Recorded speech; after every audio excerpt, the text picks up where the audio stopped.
ഈശോ മിശിഹായ്ക്ക് സ്തുതിയായിരിക്കട്ടെ. ഇന്ന് ഞാൻ തിരഞ്ഞെടുക്കാൻ ആഗ്രഹിക്കുന്ന ഒരു വിഷയം ദൈവരാജ്യത്തെക്കുറിച്ചാണ്. ദൈവരാജ്യം എന്ന് പറയുന്നപ്പോൾ ഒരുപാട് സവിശേഷതകളാണ്. സിനോപ്റ്റിക് ഗോസ്പൽ, സമാന്തര സുവിശേഷമാണ് അതിൽ കുറച്ചുകൂടെ വിശദമായി പറയുന്നത്. പഴയ നിയമത്തിൽ ദൈവരാജ്യം ഒരൊറ്റ പ്രാവശ്യമേ പറയുന്നു. സ്വർഗത്തെപ്പറ്റി പറയുന്നുണ്ടെങ്കിലും ദൈവരാജ്യം എന്ന വാക്ക് ഉപയോഗിക്കുന്ന ഒരൊറ്റ പ്രാവശ്യം. അത് ജ്ഞാനത്തിന്റെ പുസ്തകം 10-ാം അധ്യായം 10-ാമത്തെ വചനത്തിലാണ്. ബാക്കി ഉള്ള ഇതിലൊക്കെ സ്വർഗം, ദൈവത്തിന്റെ വാസസ്ഥലം എന്നൊക്കെ പല സ്ഥലത്തും പറയുന്നുണ്ടെങ്കിലും ദൈവരാജ്യം എന്ന് പറയുന്ന ആ വാക്ക് ഉപയോഗിച്ചിരിക്കുന്നത് ശരിക്കും ജ്ഞാനത്തിന്റെ പുസ്തകം ഒരൊറ്റ പ്രാവശ്യം പഴയ നിയമത്തിൽ നമുക്ക് കാണാൻ സാധിക്കും. ഈ സമാന്തര സുവിശേഷത്തിന്റെ അടിസ്ഥാനവും ഈ ദൈവരാജ്യത്തെക്കുറിച്ച് തന്നെയാണ്. സുവിശേഷത്തിന്റെ അടിസ്ഥാനവും നമുക്കെല്ലാവർക്കും അറിയുന്നതുപോലെ നമ്മൾ ചെന്നെത്തേണ്ട സ്ഥലവും നമ്മുടെ സ്ഥിരവാസസ്ഥലവും എല്ലാം ദൈവരാജ്യത്തിൽ തന്നെയാണ്. അതിനുവേണ്ടിയാണ് കർത്താവ് ഇത്രയും പാടുപെട്ട് വചനപ്രഘോഷണം മുഴുവനും നടത്തുന്നതെന്നും നമുക്ക് കുറേയൊക്കെ മനസ്സിലാക്കാൻ സാധിക്കും. വളരെ വ്യക്തമായി നമ്മളിൽ ഒളിഞ്ഞു കിടക്കുന്ന ദൈവരാജ്യത്തെ പടുത്തുയർത്തുവാൻ കർത്താവ് വളരെയേറെ ശ്രമിച്ചു. ദൈവരാജ്യം എന്ന് നമ്മുടെ ഇടയിൽ തന്നെ ഉണ്ട് എന്ന് വളരെ വ്യക്തമായി കർത്താവ് പറയുന്നു. ലൂക്കായുടെ സുവിശേഷത്തിൽ 17-ാം അധ്യായം 21-ാമത്തെ വാക്യത്തില് വളരെ വ്യക്തമായിട്ട് കർത്താവ് പറയുന്ന ആശയമാണ്, ദൈവരാജ്യം നിങ്ങളുടെ ഇടയിൽ തന്നെയുണ്ട്. അങ്ങോട്ടും ഇങ്ങോട്ടും ഓടണ്ട. മനുഷ്യന്റെ ആത്മാവിന് അത്രയ്ക്കും ചൈതന്യമുള്ളതാണ്. ദൈവം എപ്പോഴും സംസാരിക്കുന്നത് ആത്മലക്ഷ്യത്തോടു കൂടിയാണ് സംസാരിക്കുന്നത്. നമുക്കത് വളരെ പ്രകടമായിട്ട് അറിയാൻ സാധിക്കും. ദൈവം നമ്മളെ കൊണ്ടുപോകുന്നത് ആ ഒരു ലക്ഷ്യത്തിലേക്കാണ്. നിങ്ങൾ അവിടെ ഇവിടെയും ഓടരുത്. നമ്മുടെ ഇടയിൽ തന്നെ അത് കണ്ടെത്താൻ ശ്രമിക്കുന്നു. നമ്മുടെ ആത്മാവ് ദൈവത്തിന്റെ ആത്മാവും കൂടിയാണ്. ആ നമ്മുടെ ആത്മാവിലേക്ക് ഇറങ്ങിച്ചെന്ന് കഴിയുമ്പോൾ നമുക്ക് അനുഭവപ്പെടുന്ന ദൈവരാജ്യം അത് തന്നെ വളരെ വലുതായ ഒരു കാര്യം കൂടിയാണ്. ഈ പൗലോസ് അപ്പോസ്തലൻ റോമാക്കാർക്ക് എഴുതിയ ലേഖനം 14-ാം അധ്യായം 17-ാമത്തെ വാക്യം പറയുന്നത്, ദൈവരാജ്യം ഭക്ഷണവും പാനീയവുമൊന്നുമല്ല, പ്രത്യുത നീതിയും സമാധാനവും പരിശുദ്ധാത്മാവിലുള്ള സന്തോഷവുമാണ്. അപ്പൊ അടിസ്ഥാനമായിട്ട് വരുന്നത് പരിശുദ്ധാത്മാവിന്റെ സന്തോഷമാണ്. നീതി എവിടെയുണ്ടോ നല്ല മനുഷ്യർക്ക് ആ സന്തോഷമാണ്. നന്മ എവിടെയുണ്ടോ നല്ല മനുഷ്യർക്ക് ആ സന്തോഷമാണ്. അതിൽ സന്തോഷിക്കുന്ന നല്ല മനുഷ്യരുണ്ട്. ഈ നല്ല മനുഷ്യരുടെ കൂട്ടായ്മ അവിടെ ദൈവരാജ്യം രൂപപ്പെടും. അതിന് യാതൊരു സംശയമില്ല. പ്രിയപ്പെട്ടവരെ, ഈ രാജ്യത്തിന് വേണ്ടിയാണ് കർത്താവ് പടവരുന്നത്. എത്രയേറെ സഹിച്ചു നിൽക്കുന്നതും ഈ രാജ്യത്തെ നമുക്ക് കാണിച്ചു തരാൻ വേണ്ടി മാത്രമാണ്. നമ്മളിതൊക്കെ അറിയേണ്ട ഒരു കാര്യം കൂടിയാണ്. ഈ ദൈവരാജ്യത്തെക്കുറിച്ച് സുവിശേഷത്തില് പല വിധത്തിലാണ്. ഞാൻ ഇതെല്ലാം ക്രോഡീകരിച്ച് പറയുമ്പോൾ അതിനൊരു പ്രത്യേകത ഉണ്ടാകും. ഈ ദൈവരാജ്യത്തെക്കുറിച്ച് പറയുമ്പോൾ ചില ആളുകൾ വിചാരിക്കുന്നത് ഏറ്റവും നല്ല സ്വാതന്ത്ര്യത്തിന്റെ സ്ഥലമാണ്. മറ്റു ചിലർ കരുതുന്നത് ദാവീദിന്റെ രാജ്യത്തിലേക്കുള്ള തിരിച്ചുവരവാണ്. ചില ആളുകള് ലോകത്തിന്റെ അവസാനം വന്നെത്തിക്കഴിയുമ്പോൾ ദൈവരാജ്യം വരും. അപ്പൊ അതുവരെ പീഡനങ്ങളും ദുഃഖങ്ങളും തകർച്ചകളും ഒക്കെ സംഭവിക്കുമെന്ന് കഴിഞ്ഞ് ദൈവരാജ്യം വരും. ചില ആളുകൾ ശരിക്കും ആത്മീയ രാജ്യത്തെക്കുറിച്ചാണ് സംസാരിക്കുന്നത്. ആത്മീയ രാജ്യം വളരെ വ്യക്തമായി മാർക്കോസിന്റെ സുവിശേഷം വളരെ വ്യക്തമായിട്ട് 1-ാം അധ്യായത്തിൽ തന്നെ 14 മുതൽ 15-16 വാക്യങ്ങളിലൊക്കെ പറയുന്ന ആശയം, കർത്താവ് വരുമ്പോ ആ വരവിൽ നിന്ന് കർത്താവ് തന്നെ പറയുകയാണ്, സമയം സമാഗതമായി. ദൈവപുത്രൻ മനുഷ്യനായി പിറന്ന് വരുമ്പോ ഇനി മറ്റൊരു ദൈവപുത്രന് നിങ്ങൾക്ക് കാത്തിരിക്കേണ്ടി വരില്ല. അപ്പൊ അവിടെ തന്നെ ഒരു സമാഗമ ഒരു അനുഭവം ഉണ്ടാകുന്നു. അപ്പൊ ആ ദൈവം പറയുകയാണ്, സമയം സമാഗതമായി. അനുദപിച്ച് സുവിശേഷത്തിൽ വിശ്വസിക്കുവാൻ കർത്താവ് ആവശ്യപ്പെടുന്നു. ഇനി മറ്റൊരു സമയം സമാഗതമാകുമെന്ന് എനിക്ക് തോന്നുന്നില്ല. അനുദപിച്ച് സുവിശേഷത്തിൽ വിശ്വസിക്കുമ്പോൾ സുവിശേഷം തന്നെ നിനക്ക് സ്വർഗരാജ്യം ഇവിടെ പടുത്തുയർത്തി തരും. വലിയൊരു കാഴ്ചപ്പാടാണ് പ്രിയപ്പെട്ടവരെ, വലിയൊരു കാഴ്ചപ്പാടാണ്. സമയം ദൈവത്തിന്റെ വരവോടുകൂടി ഒരു അധ്യായം സമയത്തിന്റെ പൂർണിമ വന്നു കഴിഞ്ഞു. ഇനി മറ്റൊന്ന് വരുവാനായിട്ടോ വേറൊരു സുവിശേഷം വരാനായിട്ടോ ഇനി ഒരു ദൈവപുത്രനും കടന്നു വരില്ല. പിന്നെ എനിക്ക് തോന്നുന്നത് ദൈവരാജ്യം ഒരവസ്ഥയെക്കുറിച്ച് പറയുന്നതാണ് എനിക്ക് തോന്നുന്നത്. ഈ കല്യാണ വിരുന്നിൽ പങ്കെടുക്കുന്നവര്, ആ കല്യാണ വിരുന്നിൽ പങ്കെടുക്കുന്നവര് ക്ഷണിച്ചവര് ആരും അന്നെത്തിയില്ല, ക്ഷണിക്കാത്തവര് ക്ഷണിക്കാനായിട്ട് വഴിക്കവലകളിൽ പോകുന്ന ഒരു അവസ്ഥ. ഒരു സ്ത്രീയുടെ സന്തോഷം, നഷ്ടപ്പെട്ടു പോയ ഒരു നാണയത്തൊട്ട് തിരിച്ചു വന്നപ്പോൾ ഉണ്ടാകുന്ന സന്തോഷം. അപ്പോൾ സമൃദ്ധമായ ഭക്ഷണത്തിൽ വരുന്ന ഒരു സന്തോഷം, അതുപോലെ തന്നെ നഷ്ടപ്പെട്ടു പോയ നാണയത്തൊട്ട് തിരിച്ചു കിട്ടിയപ്പോൾ ഉണ്ടായ സന്തോഷം. മൂന്നാമത് ഒരു ധൂർത്തപുത്രൻ തിരിച്ചു വരുമ്പോൾ ഉണ്ടാകുന്ന പിതാവിന്റെ സന്തോഷം. അതുപോലെ തന്നെ വലയെറിഞ്ഞ് പല മത്സ്യങ്ങളും വലയിൽ കുടുങ്ങുന്ന നല്ല മത്സ്യങ്ങൾ ധാരാളം കിട്ടി അതെടുത്തു മാറ്റുന്ന ഒരു സന്തോഷം. വയലിൽ ഒഴിഞ്ഞു കിടക്കുന്ന നിധിയുടെ സന്തോഷം. ദൈവരാജ്യം എന്ന് പറയുന്നാൽ ഉഗവിത്ത് വളർന്നു 10,000 പക്ഷികൾക്ക് ചേക്കേറാൻ സാധിക്കുന്ന ഒരു വൃക്ഷമായി മാറുന്ന ഒരു അനുഭവം. നല്ല നിലത്തു വീഴുന്ന വിത്ത്, അത് 100 മേനിയും 60 മേനിയും വിളവ് സമൃദ്ധമായി കൊടുക്കുന്ന ഒരു ആശയം. ഇതെല്ലാം ദൈവരാജ്യത്തെ കുറിച്ച് കർത്താവ് പറയുന്ന ആശയമാണ്. അപ്പം ഒന്നിന്റെ അനുഭവം മറ്റൊന്നിന് വിഭിന്നമാണ്, മറ്റൊന്നിന്റെ അനുഭവം വേറൊന്നിന്റെ വിഭിന്നമാണ്. അപ്പൊ ഇതെല്ലാം കൂട്ടിച്ചേർന്ന് രൂപപ്പെടുന്ന ഒരു രാജ്യമാണ് സ്വർഗരാജ്യം. ഒരുപാട് പ്രതീക്ഷകൾ കർത്താവ് പറയുന്നുണ്ട്, ഒരുപാട് സന്തോഷത്തിന്റെ വശങ്ങൾ പറയുന്നുണ്ട്, ജ്ഞാനത്തെക്കുറിച്ചും പറയുന്നുണ്ട്. നിധി കണ്ടെത്തുന്ന ഒരു ജ്ഞാനമാണ്, ജ്ഞാനത്തെക്കുറിച്ച് പറയുന്നുണ്ട്. ഈ ജ്ഞാനം ശരിക്കും മനുഷ്യർക്ക് പങ്കിടുവാൻ സാധിക്കുന്ന ഒരു ജ്ഞാനത്തിന്റെ ഒരു പ്രതീകമാണ്. നമുക്ക് ആത്മാവ്, അനന്തതയുടെ ആത്മാവ് നമുക്കുള്ളതിനാൽ ഈ ജ്ഞാനം പങ്കുവയ്ക്കാൻ നമുക്ക് സാധിക്കുന്നു. വിജ്ഞാനത്തിന്റെ പുസ്തകം 2-ാം അധ്യായം 23-ാമത്തെ വാക്യത്തിൽ പറയുന്നത്, നിന്നെ അനന്തതയ്ക്ക് വേണ്ടിയാണ് ദൈവം സൃഷ്ടിച്ചത് എന്ന് പറയുമ്പോൾ ദൈവത്തിന്റെ അനന്തമായ ജ്ഞാനം നമുക്ക് മനസ്സിലാകുന്നതിനും ആ മനസ്സിലാകുന്നതിലൂടെ ആത്മാവ് സന്തോഷിക്കുന്നതിനും ആത്മാവ് ആ നന്മയിലും നീതിയിലും സന്തോഷിക്കുന്ന ഒരു അവസ്ഥ സ്വർഗരാജ്യത്തിന്റെ ഒരു അവസ്ഥ കൂടിയാണ്.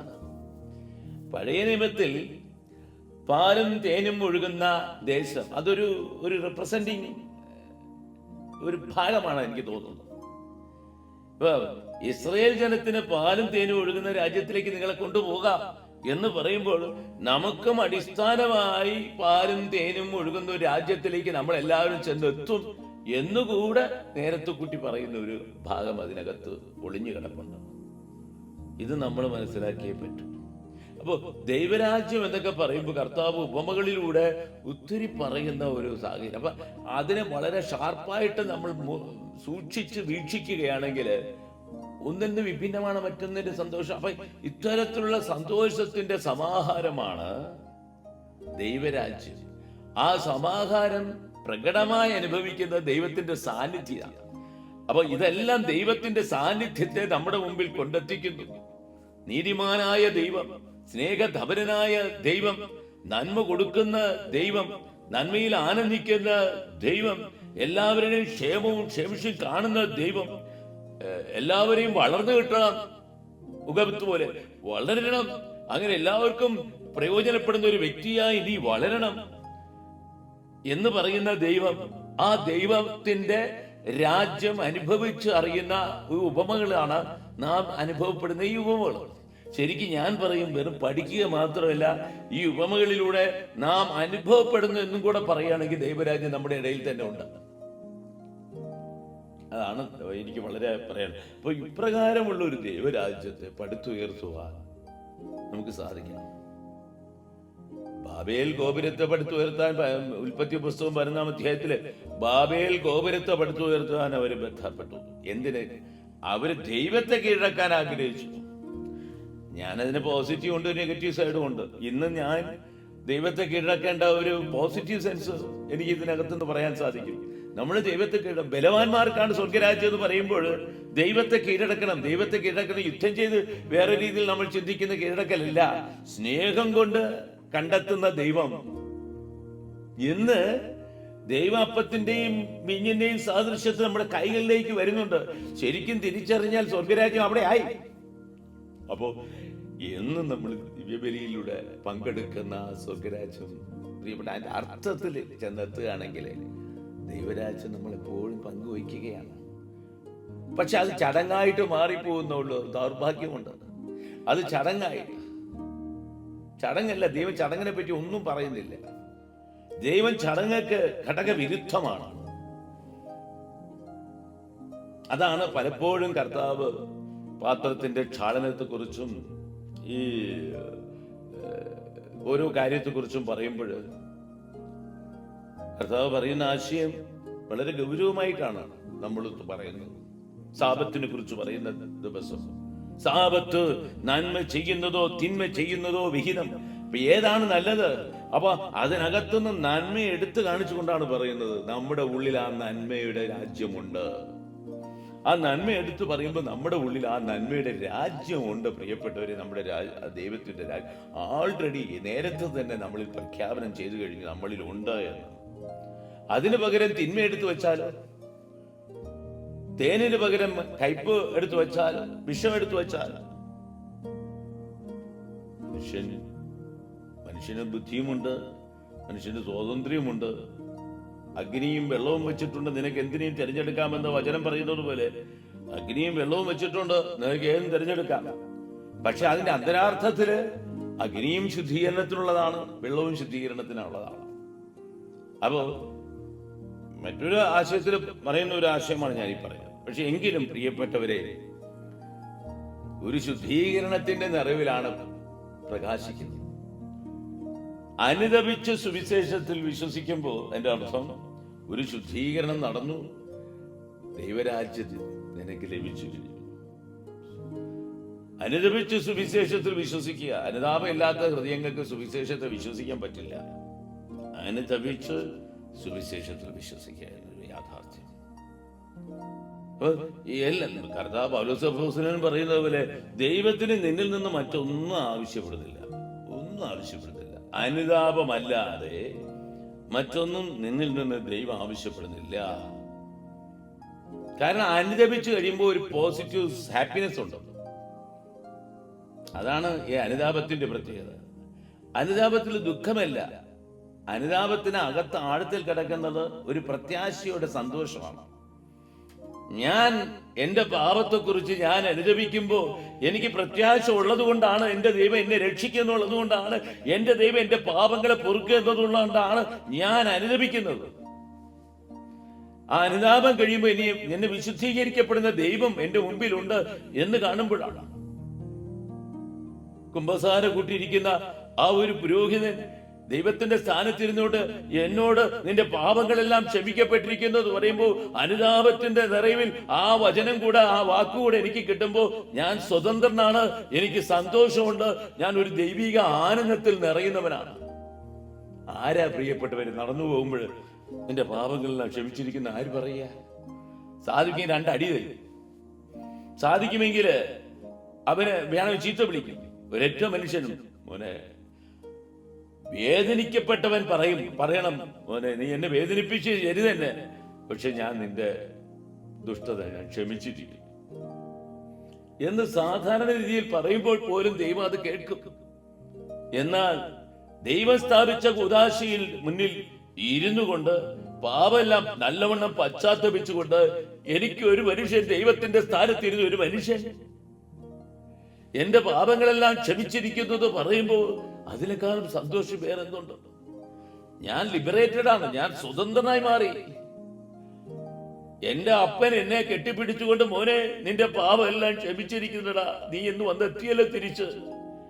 നീ ധൂർത്തനായിരുന്നു, ഞാൻ നിന്നെ കണ്ടെത്തി, നീ മരിച്ചുപോയെന്ന് ഞാൻ വിചാരിച്ചു, ഇന്ന് ഞാൻ ജീവിക്കുന്നവർക്ക് എനിക്ക് സന്തോഷമുണ്ട് മോനെ എന്ന് പറയുമ്പോൾ ഉണ്ടാകുന്ന ആനന്ദം, ഇതെല്ലാം സ്വർഗീയ ആനന്ദമായിട്ട് കർത്താവ് ചിത്രീകരിക്കുന്നു. അപ്പൊ ഇതെല്ലാം സമാഹരിച്ച് എടുക്കുമ്പോഴാണ് യഥാർത്ഥത്തിൽ സ്വർഗരാജ്യം എന്ന് പറയുന്ന വാക്ക്, അല്ലെങ്കിൽ ദൈവരാജ്യം എന്ന് പറയുന്ന വാക്ക്, ദൈവത്തിന്റെ രാജ്യമല്ലേ പ്രിയപ്പെട്ടവരെ ദൈവരാജ്യം. ആ ദൈവത്തിന്റെ രാജ്യത്തിൽ എനിക്ക് പങ്കുണ്ട്, നിങ്ങൾക്ക് പങ്കുണ്ട്, എല്ലാവർക്കും പങ്കുണ്ട്. ആ പങ്ക് പറ്റും. അതാണ് നമ്മുടെ സ്ഥിരമായ രാജ്യം. ഇവിടെ നിങ്ങൾ 50, 60, 80, 90, മാക്സിമം 100 ഒക്കെ വർഷത്തിൽ ജീവിക്കുമായിരിക്കും. അതുകൊണ്ടൊന്നും പറയാനില്ല. ഈ വർഷത്തിനകത്ത് തന്നെ നേടേണ്ട ദൈവരാജ്യത്തെ നേടാൻ സാധിക്കുമെങ്കിൽ അത് നേടുക. അതാണല്ലോ വെളിപാടിന്റെ പുസ്തകം 12-ാം അധ്യായം 12-ാമത്തെ വാക്യത്തില് എല്ലാ ജഗത്താന്മാർക്കും അറിയാം ഈ മനുഷ്യർ ദൈവരാജ്യത്തെ നേടുമെന്നു. 50, 60 വർഷമൊക്കെ കുറച്ച് വർഷമൊക്കെ ജീവിച്ചിരുന്നിട്ട് അവസാനം ഇവനൊക്കെ ദൈവരാജ്യത്തെ നേടുമെന്ന് ഷാജുക്കൊക്കെ അറിയാവുന്ന ഷാജുക്കൾ അരിശം മൂത്താണ് താഴേക്ക് ഇറങ്ങി ഇതങ്ങ് ഇവനെയൊക്കെ ഇല്ലാതാക്കാൻ ശ്രമിക്കുന്നത്. അവിടെയാണ് സുവിശേഷത്തിന്റെ മാസ്മര ശക്തി, അത്ഭുത ശക്തി, രക്ഷയുടെ ശക്തി വരുന്നത്. അപ്പൊ നമുക്കിത് മനസ്സിലാക്കണം. ദൈവരാജ്യം കർത്താവേ, ആ രാജ്യം ഞാൻ ഇവിടെ അനുഭവിക്കുമ്പോൾ ഞാൻ നിന്റെ അടുക്കൽ വരുമ്പോഴും അനുഭവിക്കും, യാതൊരു സംശയമില്ല. ഈ ദൈവരാജ്യം നല്ല ആത്മാക്കളുടെ കൂടെ ജീവിക്കുന്ന ആ ജീവിതം, നല്ല മനുഷ്യർ ഒരുമിച്ച് കൂടുമ്പോൾ ഉണ്ടാകുന്ന സന്തോഷം, എല്ലാ വിധത്തിലുള്ള നന്മയുടെ സന്തോഷം കോർത്തിണക്കപ്പെടുന്ന സന്തോഷം ദൈവരാജ്യത്തിന്റെ അവസ്ഥയാണ്. അതാണ് കർത്താവ് പറയുന്നത്. പ്രിയപ്പെട്ടവരെ, ഈ അവതരണത്തിലൂടെ എനിക്ക് തോന്നുന്നു കുറച്ചൊക്കെ നിങ്ങൾക്ക് മനസ്സിലായിരിക്കുമെന്ന് കരുതുന്നു. നിങ്ങൾ കുറച്ചുകൂടി ദൈവരാജ്യത്തെ പറ്റി ഉണർവുണ്ടാകട്ടെ. ദൈവം നിങ്ങളെ സമൃദ്ധമായി അനുഗ്രഹിക്കട്ടെ. നമുക്കൊരു ചെറിയ പ്രാർത്ഥന അവിടെ പ്രാർത്ഥിച്ചിട്ട് ഉപസംഹരിക്കാം. കാരുണ്യവനായ ദൈവമേ, പരമപരിശുദ്ധനായ യേശുവേ, ദൈവരാജ്യത്തെ കാട്ടിത്തരുവാൻ നീ ഞങ്ങളുടെ മധ്യേ മനുഷ്യനായി തീർന്നു. എല്ലാ സന്തോഷത്തെയും വിട്ടുപേക്ഷിച്ച് ഞങ്ങളുടെ മധ്യേ വന്നു. മാത്രമല്ല, അതിലേറെ പീഡനങ്ങൾ സഹിച്ച് വെറുക്കപ്പെട്ട് അടിമയെപ്പോലെ, രാജ്യദ്രോഹിയെപ്പോലെ നീ കുരിശിൽ തറയ്ക്കപ്പെട്ടു. എന്തിനെന്ന് ചോദിച്ചാൽ ഞങ്ങൾക്ക് ഈ ദൈവരാജ്യം തരുന്നതിന് തന്നെയാണ്. പരിശുദ്ധനായ ദൈവമേ, ഇതറിയാതെ അന്ധരായി അജ്ഞരായി ഞങ്ങൾ ജീവിക്കുവാൻ ഇടവരുത്തരുതേ. നിന്റെ രാജ്യം ഞങ്ങളിൽ നിന്നും അന്നും എല്ലായ്പ്പോഴും ഞങ്ങൾ അനുഭവിച്ചറിയുവാൻ സർവ്വജനങ്ങൾക്കും ഇടകൊടുക്കണമേ. ആത്മീയ ഉണർവും പരിശുദ്ധാത്മ സന്തോഷവും ഈ കേട്ടുകൊണ്ടിരിക്കുന്നവർക്ക് എല്ലാവർക്കും കൊടുക്കണമേ കർത്താവേ. ഞങ്ങൾ നിന്നോട് പ്രാർത്ഥിക്കുന്നു. കർത്താവായ ക്രിസ്തു വഴി ഞങ്ങൾ സമർപ്പിക്കുന്ന പ്രാർത്ഥന കേട്ടറിയണമേ. ആമേൻ. ദൈവത്തിന് സ്തുതി, ദൈവജനത്തിന് സമാധാനം.